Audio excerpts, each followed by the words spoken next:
Hello, this is Mariusz Kowalewski. I'm a cardiac surgeon from Warsaw, Poland, working in the National Medical Institute of the Ministry of Interior and Administration.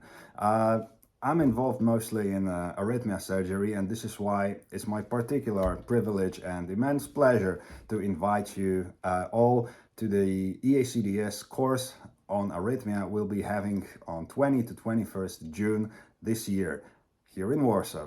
The course is supported by the Polish Cardiac Society, and for the first time in a history, we will run in parallel in joint sessions with the European Heart Rhythm Association. For the first time, the course will not be only focusing on atrial fibrillation. Instead, we will delve into the complexities of non-AFib arrhythmias, which are ventricular arrhythmias, sinus tachycardia, but also genetic syndromes that go along with rhythm disturbances.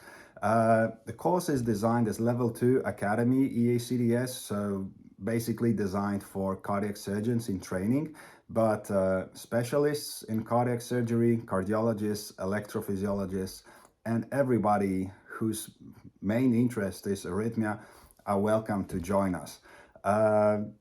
Please feel free to register as soon as possible.